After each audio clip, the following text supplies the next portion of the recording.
When I picked the reading and submitted the sermon topic for today in our publications a number of weeks ago about reflecting on what it means to be spiritually full, or the times in our life when we are spiritually poor or in distress, when I picked that topic and was reflecting on it, I didn't know that Fred Phelps was going to die this week.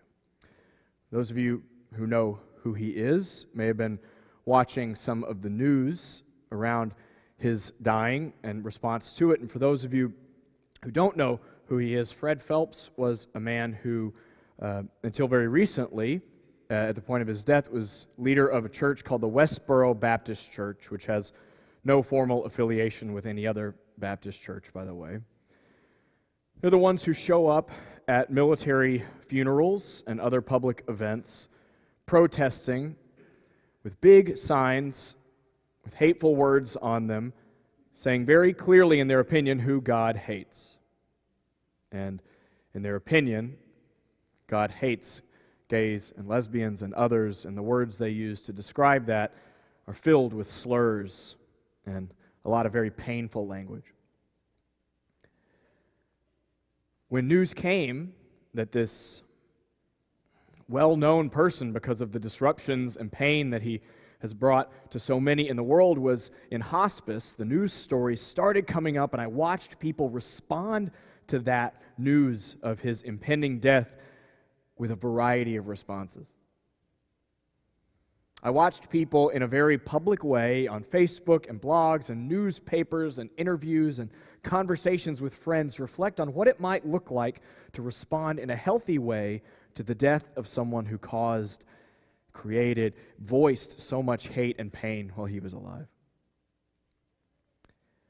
I saw people on one end of the spectrum publicly talk about their fantasies of joining together with other people in a large-scale protest of his funeral to show him and his followers what it had felt like so many years with their own signs, some hateful.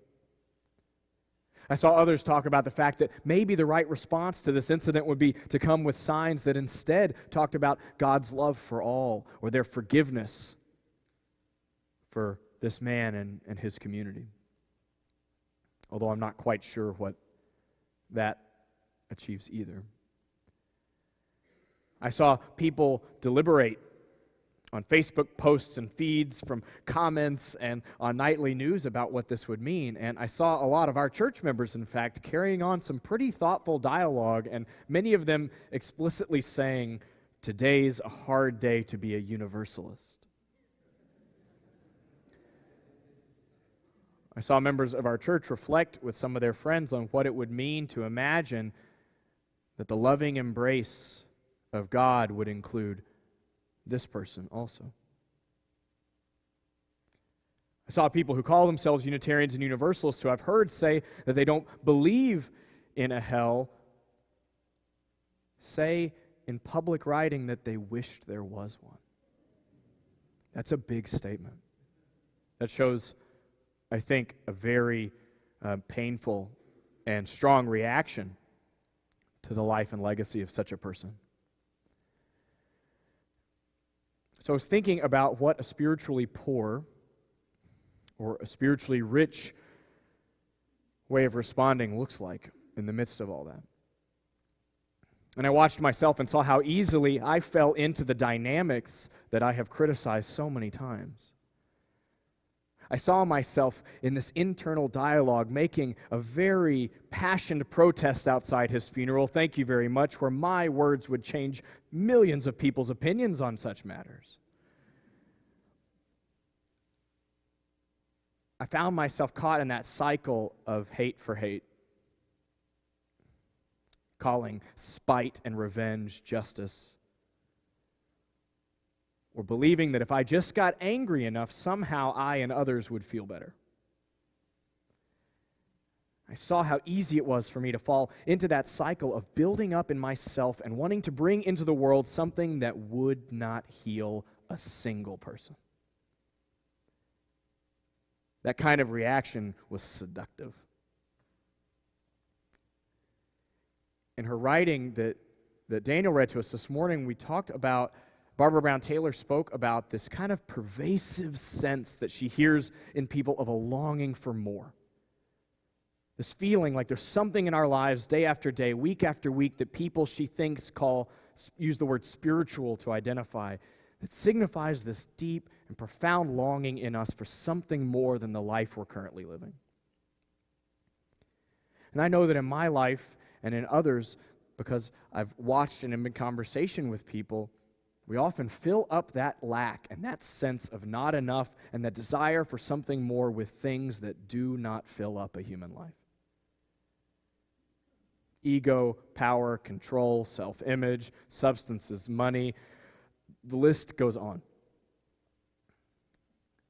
A lot of realities that I believe will satisfy my soul in a deep level and don't, and then they don't, and then they don't.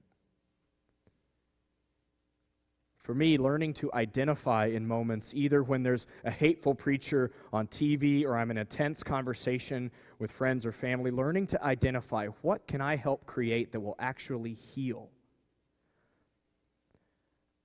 I have to engage in some very explicit practices around that and ask myself very intentional questions, because usually left to my own devices, I don't stop in the middle of those heated moments and say, am I building a healing reality or not? And Barbara Brown Taylor talks about the fact that that question, what's saving your life right now, did that for her. As Daniel explained, she's a writer, an Episcopal priest, a person who's relatively known in the niche world of religious writers and authors. She's used to being the expert, to coming into a church, and when she asks that question, what should I preach about, she's asked it a dozen times to a dozen other clergy members, and it usually means, what does that church of yours need to hear? And instead of giving her an answer where she's going to be the expert, he says, well, it's easy. Just come in and tell us what's saving your life right now. And she says it's like he came in and took his hands and swept every piece of fine china off a dusty cabinet and left it bare. Her only task is not to serve her ego, it's not to serve perfection, it's not to come in and teach people something they didn't know, it's to come in and honestly say before this group of other human beings, this is saving my life right now, and I'd like to tell you about it. I'm wondering if you were on the end of that phone call and the priest said to you, oh, it's simple. Just come in and tell us what's saving your life right now. If you would be able to answer. Some of us, myself included, have to sometimes get knocked up aside the head by a life event to start figuring out the answer to that question. But that question, specifically the way that she's asked it, what is saving your life right now, is not one that we're used to answering in public conversation, at a restaurant or at a book club. I think it can be a hard one to navigate, and I know that growing up here in North Texas, there is a specific connotation that comes anytime anybody ever uses the word save in a sentence. It brings with it a whole history that connotes a very specific kind of religiosity, not particularly the religiosity that brings most people into this place. So if the question, what is saving your life right now, you're getting caught up on that word save, maybe think about it this way. What makes your life healed and whole? What kind of things would the human sitting next to you in the pew need to be healed and whole? A couple of weeks ago, we talked about what dying people do to be well in that process. A way to think about this would be to think, if I'm in the active phase of dying, which realities would make me well?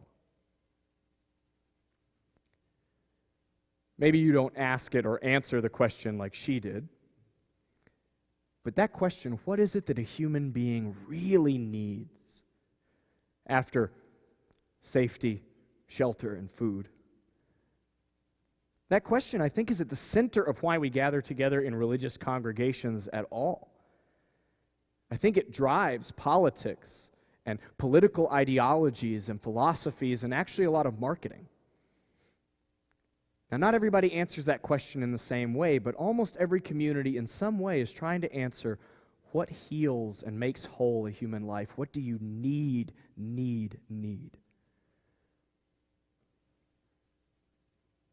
Some communities would answer submission to God's will. Some would say compassion or mindfulness. Some people would say, I need the presence of a loving Savior God in the form of the person Jesus.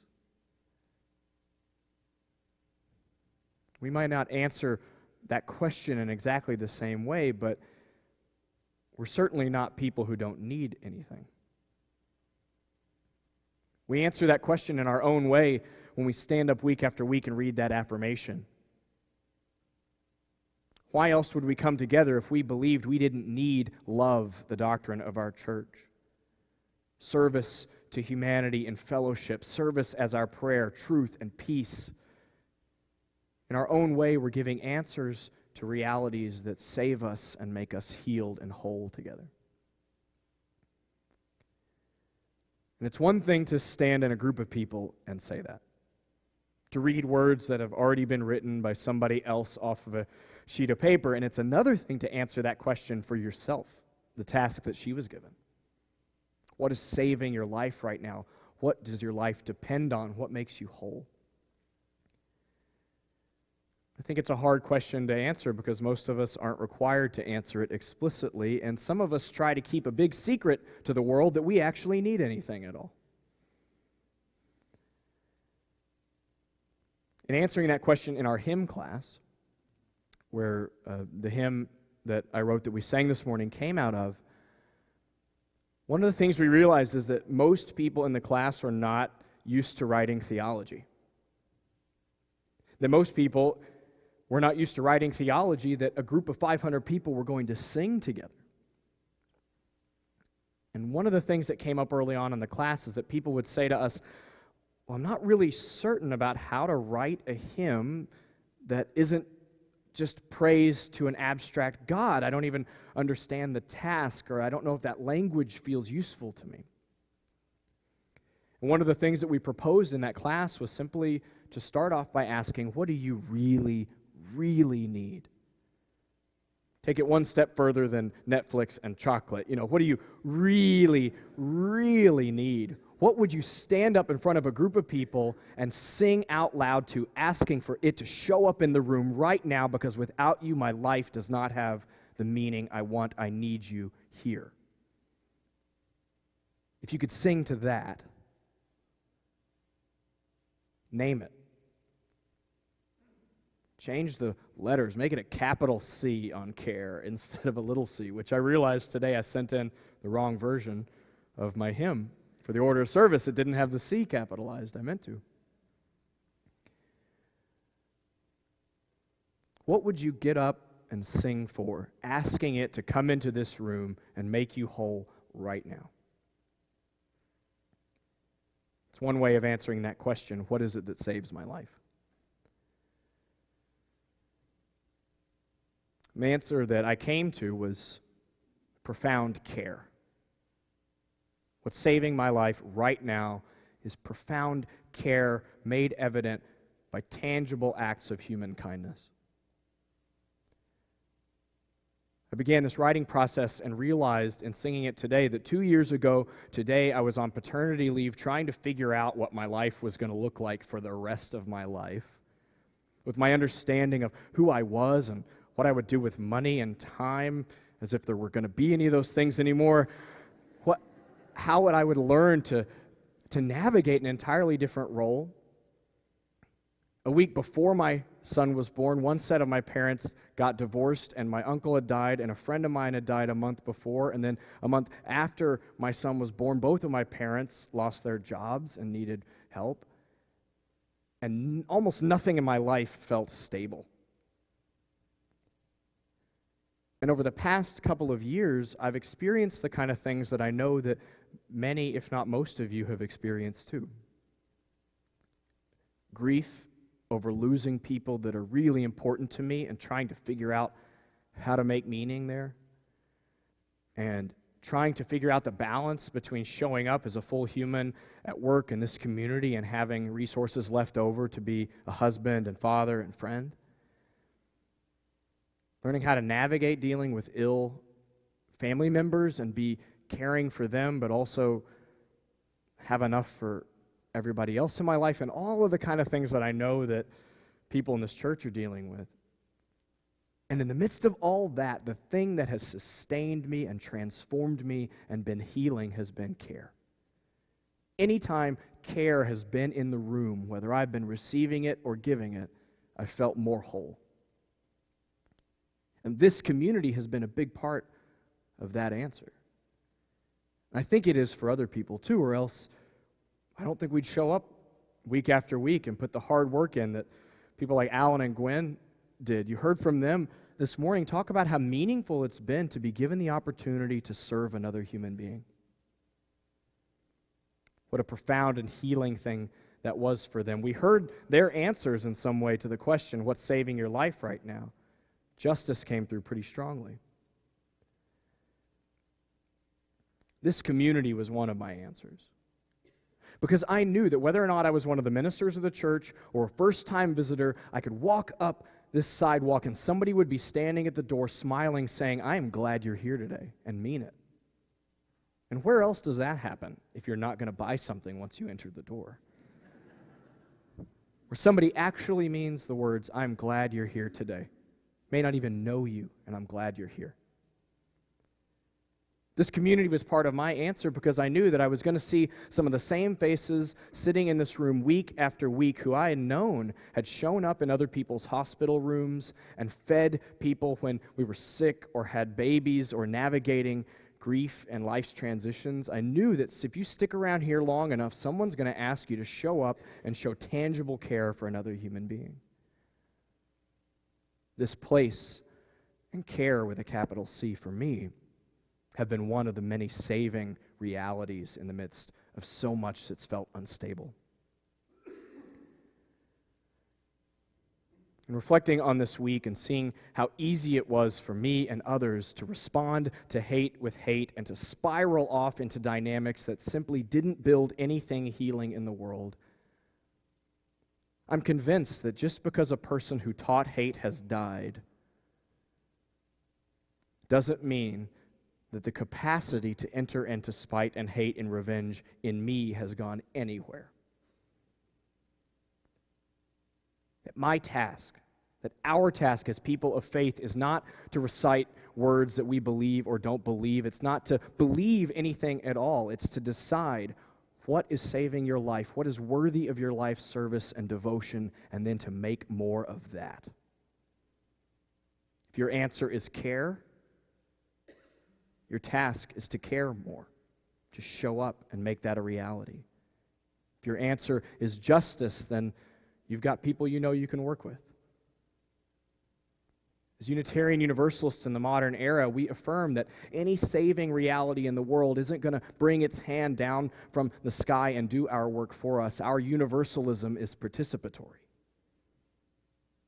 We have to be a part of what heals and saves and transforms the world. We don't have to respond to hate with hate.